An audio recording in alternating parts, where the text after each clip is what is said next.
Vision podcast. We are here with Leonard. Leo. That was Leo. I mean, I know you're Yeah, Leo, yeah. Leonard. Thank you guys for tuning in. My name is Michelle Espinoza. I am your co-host. And I am Maya, your host. So today, thank you, Leonard, for being here. We have Leonard Mercado, and he is a real estate professional with over 24 years of experience and a partner at McCloud Associates. He has been recognized with multiple honors, including Realtor Magazine's 30 Under 30 and 2 Eastvale Chamber Business of the Year awards. He is also deeply involved in the community and industry efforts, currently writing The Heart of Selling. Leonard recently celebrated the 20th anniversary of his firm, reflecting its sustained success and impact. So welcome, Leonard. Thank you for being here. Thank you. Congratulations. Thank I know you have a lot in the works. Yes. Let's see. Would you be able to tell our viewers a little bit more about what McLeod Associates is all about? Sure. Simply put, we are a real estate and mortgage company. In fact, my wife started the company in 2005, May 13th. So we recently just celebrated our 20th year in business, which is a huge milestone and really an honor for us to have been able to serve just thousands of families. And we do both. We started off as a mortgage company, then about a year out, my wife segmented into the real estate space, and now we humbly serve anyone that's in need of a home loan, a pre-approval, a refi, or a purchase or a sale. So that's really the outfit that we run. So Very you nice. can find anything and everything In real within estate. you In guys. yes. Yeah, that's awesome. I do have a question. Yes. I know you're writing a book. Yes. What is that book about? Well, we trademarked, a little over a year ago, we trademarked The Heart of Selling. You know, people always often ask us, what makes you guys so different? Because we're not a franchise real estate office. We're a boutique office. We have under 30 agents with us, split. We've got realtors, we've got loan officers. And really, I think the longevity of the business, we often get asked, why are you guys, you're always smiling, depending on what cycle we're in, people are either freaking out over something or inventory is tight, rates are going high, up and down. And why is it that you continue to have the same passion, it seems, from when you first started to today? And it really has everything to do with the slogan that we trademarked, which is the heart of selling. I don't think, or I don't believe we'd be able to sustain these many years had it not been for that kind of mantra that my wife, actually, Mia, kind of put forth with the culture of our office. And it really has to do with how we do one thing is how we do everything. And in real estate, there's no way for longevity without the heart of doing what we do with just selling. You can't just be a sales professional. It's got to be, what are we doing to serve our clients? And that will sustain you through the ups and the downs. Yeah, and I can surely testify to that because we had the honor to be invited to one of your events. Oh, thank you. So it was amazing culture. Everybody was so kind and nice, and you can see that within your guys' community, in the real estate, you don't seek only for yourselves, but also helping families find the right places, find the right rates and things like that. So that's awesome. I love that you're writing a book about it. It's a work in progress. And again, my wife is the one that spearheaded it because she was like, what does make us so different? So we had a mastermind on it. The whole office was in on it. And then when it kind of put together, encompassed what exactly it is that separates us from other professionals in our industry that serve just as well. Really, at the end of the day, it's really the heart, because it's not just a business, it's the actual, the biggest thing that more than likely anyone will ever get through is the purchase of their home. Biggest transaction in their life, to be able to be a partner with them, because it isn't easy. What you see on the marketing, what you see on these posts on social media, oh, I just closed, or I just got the keys to my house. Yeah. What it takes to get someone from point A to point Z, it's just an orchestra of just people that have to care, because if they don't, there's no way you'll be able to get them to the finish line. Right. It's a huge milestone for anyone that's been wanting to get into a home. Yeah, and it's very frustrating for a person who doesn't know anything in the industry, and you're like signing papers here, signing papers over there. That's right. And I love that you guys walk everybody through that. So and awesome. I did want to piggyback, and thank you for recognizing, because I know you've attended one of our workshops. When people ask us, It's funny. You guys actually don't even, first thing out of your mouth, you're not talking about, are you ready? Are you in the market to buy or sell? Yeah. Or, for us, it's how do we be a servant and a better neighbor to everyone around us? Because eventually they're going to get to what you do anyway. And as a proud Eastvale Chamber of Commerce member, I'm sure it may be one of your questions, but what has allowed us to be a member for over a decade now with the chamber is because every member that's within our chamber really is there to serve each other. They're not looking at what can I get out of this. It's more, you know what, how can I serve first? Because eventually they're going to know what I do. Yeah. So it's the workshops, it's the relationships that we value, and then eventually they trust you because how they may not comment on social media posts, they may not like, but people are always watching us and they're watching how you move, whether in front of people or outside. They want to know, can I trust this person if I'm wanting to do business with them? Exactly. So it's such a, again, I just wanted to piggyback on what you shared. So thank you for of recognizing course, that. Yeah. You can tell the kind Thank of you. person you and your wife are is amazing. Thank and you she's so back there, by the way.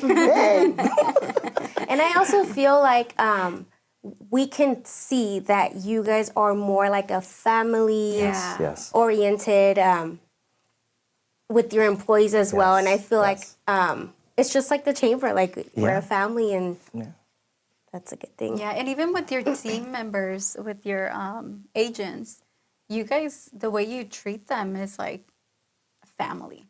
It's not like you're just one number Can't. in this bowl. And thank you again. Another recognition only because just how you guys feel about the chamber, it's hard to last 20 years in anything that we do. If people always say you shouldn't treat everyone like family because business is done one way and personal is another. But you spend so much time with people in your workspace. Mia's question usually is, how could we not treat people that we trust in our workspace like family? How could we not? Because they're our backup. They're our teammates. These are people we rely on. These are people that are in front of our clients. So if they don't get the feeling that they're also family, I don't want them treating a client as if they're just another number. In turn, we hope that our team, because they feel it from the leadership, they feel it from us, that when they're in front of clientele, that those clients feel like this is different. I've never felt like family anywhere before. Usually it's just, you're ready to buy a car, you'll get sold on something. You're ready to buy a house, you get sold on something. Yeah. Here, from the very first client that Mia has done business with, she is still in touch with our very first clients 20 years ago. That's amazing. It's not about who we're servicing today, it's how we're looking at it. Long-term Longevity. relationship. Yeah, and I think that's what distinguishes you guys from other real estate companies. Thank you. Now, my Yes. informative question to inform our viewers. I saw this post on social media that Trump is working on lowering the rates for homes. Yes. Right. So how would that impact the real estate industry moving forward? I love that question because not just with that, what Trump might have said or do, we always say we've never based in 20 years of business because we've gotten asked a million questions, right? You can imagine, is it the best time to buy? Should I sell? What's going to happen? Market's going to crash next year. If we were speculators, we would get everything wrong each and every day, right? So we've never based on our advice or even our performance based on what might happen. We are solely and always will be focused on what is, what has happened, and where do we foresee that possibilities might. Because that's all we can really do. It's all best guesstimates. Like, for example, and the reason why I'm kind of giving you a longer answer, there were people before pandemic who were saying, real estate market's going to correct. I shouldn't make a move. My brother-in-law, who's an expert, doesn't own a home, but my brother-in-law knows everything about what's about to happen. He tells me I shouldn't buy right now. For those people that didn't make a move prior to pre-pandemic, they're kicking themselves because they had wished they didn't follow the advice of someone that was giving them bad advice, instead making a decision based on their need at that time. Because they're still paying today, but what they're paying in rent is actually more than what they could have paid on a mortgage 5 years. So circling back to that question, we get asked, whatever Trump might say or has said or whatever someone else might say is going to happen in 3 months to 6 months, there's no guarantee. We were supposed to have a lot more rate adjustments even last year, right, supposedly, or even 2 years ago. Some will say it didn't happen the way that they had expected to. For those that were on the sidelines, they had wished they had still made the move because they were waiting perfectly time the market. And our advice as professionals, and again, 2 decades, you get to, I think you have the grace and the privilege to be able to look at a wider time frame versus what someone that may be the most popular podcaster telling you that's about to happen, but yet they haven't seen cycles before in real estate. 20 years in, you're able to see exactly what happened in 2008. 2008, biggest real estate market correction, crash ever, right? For those that held on, they not only recouped all of those losses, but they actually, so you only get painted a picture of what happened, but for that year, but they never talk about what happened thereafter. So going back again, sorry for the long-winded answer, is our advice, we never follow what someone said. We've never given advice based on what might happen. We're always gonna give advice as to your situation. Is it the best decision for your family today? What is your budget? And is it the right time for you? Because what anyone else says, if they give you bad advice, the brother-in-law is never going to tell you, you know what, my bad, I gave you bad advice. Yeah. Here's $200,000 that you lost out on. Right. Because the equity appreciation, I'm sorry that you lost out on that. Bad advice, you know what, I know your rent went up, but sorry that I told you not to buy before. Yeah. So going back again, be wary of anyone that has an answer to what might happen versus really being a professional and sitting down with you and telling you, tell me more about your goals. Tell me about yourself. I mean, how long you've been renting? I mean, what is your budget? Has it been a goal of yours? Because if someone tells me, I never want to buy, then why would I advise someone to buy? If someone tells me, Leonard, it's always been a goal of mine to get into our first home, it's been a family goal, I'm going to move heaven and earth to try to help you achieve that goal. And we're going to give you options on how to do that. So that's really where we come from, and that is behind the heart of selling. It's not about fluff. It's not about, blind motivation. It's about how can we serve you based on the goals that you have for your family. Right. And I think that will always be time tested, and it's not going to be based on the brother-in-law. It's not going to be based on what President Trump might say or have said. It's going to be based on sound advice. Yeah. Because if you can afford it today, then that's what you're getting approved for. You should be able to afford that same house in a year from today. Yeah, I love that. I love that answer. Thank you. Is that what your book is going to be based on? Like secret. more advice? Secret, you gotta wait. Like purchase. If I spill all the beans, no one's gonna buy the book. Give us a little. Well, that's exciting. That's exciting. I'm excited for your book to come out. Not my book, by the way. I have to say my wife's book. It's really her brainchild. book. I'm always the sidekick. So. Thank you. She's the boss. She's the boss. But don't tell me that. So, you have been a great member. I've been in the. Who says? I've been in the chamber for about 2 years, so Okay. I've known you for that long. Yes. And even though you guys are always busy, you somehow seem to find the time to be involved, and I love that. So I want to ask you, Yes. what inspired you to become a member of the Eastvale Chamber? And I believe you great are question. a board member. Yes. Great question. I think it was easy. Wherever I've lived, even in my early 20s, I've always wanted to get involved in wherever it is that I was residing, whether it was West Covina, where I used to live, or here. I feel like being a participant in any community that we live in, it's not, it shouldn't be a side thought. It really is a responsibility. And I think as a business owners, for us, it was like, okay, knowing our expertise, how do we serve? How do we serve outside of our clientele? But whatever information we've been blessed to have and experience that we have, these nuggets, how can we share that with others? So that was really the first, probably the catalyst. And then second, I've been actually a member of other chambers before, and I was invited to attend an Eastvale Chamber Chamber, just a mixture one time, and I was so impressed by the small family feel, and because that's how we run our office. I was like, if I'm going to join a chamber, this is a chamber to be a part of.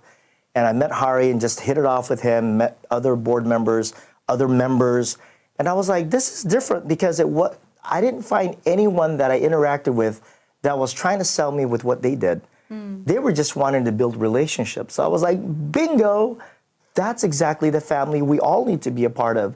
Because like we said, soon enough, we're all going to know what each other does, and we're going to want to support the other. But if you come in with that attitude as to, I'm a new member, I'm going to try to make all my sales in this first 30 days because I'm a part of this chamber, it's probably not the organization to get into. So going back to that, it was easy to join the chamber, and I've never looked back, and I'm so proud to be an Eastvale Chamber of Commerce member. It's to me the best chamber around, really. Thank you. Well, we thank you for being a part of the chamber and also being a board member. Thank you. And for always supporting our events. I know you guys always sponsor our upcoming events. Yes. So with that being said, what event would be your favorite event to attend? Is Hari here? I love every one of them. I mean, honestly, from the breakfast mixers to the evening mixers. But I mean, for me, the National Day of Prayer that the Eastvale Chamber of Commerce has been a part of, and I think it hits home because it's for me. If I had to pick one, they're all my favorites, you know. So, but if there was one that really I think hits me, it's that National Day of Prayer because it's a time that gathers the community, and it kind of puts everyone on pause, and it makes us kind of just really take time to really thank really the higher up that we are all blessed to you know, because we've lifted up our office many a moons ago. It's not us. We're not the captain of our ship. The captain of our ship is, you know, for us is Jesus Christ. So for us, it's like we're blessed to be tools and instruments to kind of share what we do, which is real estate and mortgage. But we don't own our company. You know, we're here all temporary. So for me, the National Day of Prayer that the Eastvale Chamber of Commerce hosts, it's a nice time for me to take a pause and be like, okay, this rat race that everyone's so busy, and there's always something busy, right? But this forces you to take a pause and really give thanks to where it counts the most. Yeah, most definitely. That's amazing. Thank you. I love that. Well, unfortunately, we come to the end of Oh our my God. interview. I have so many more questions. But the most important questions, I guess I'll ask you one last Yes. question, which we ask all of our members. And you kind of share that within the conversation that we had. What impact has the chamber had on your business growth?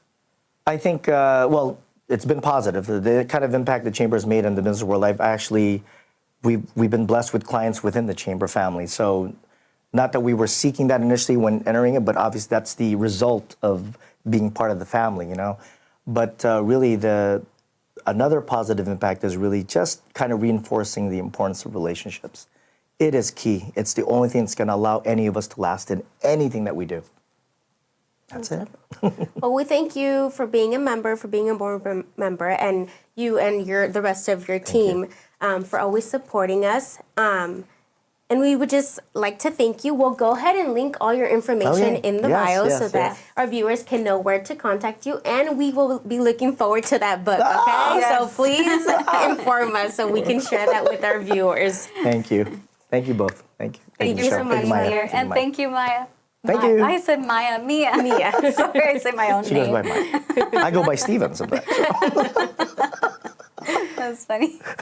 Thank you, guys. Thank you for watching. And if you guys will like to become members, our information will be linked below as well. And hope to see you guys soon. Bye.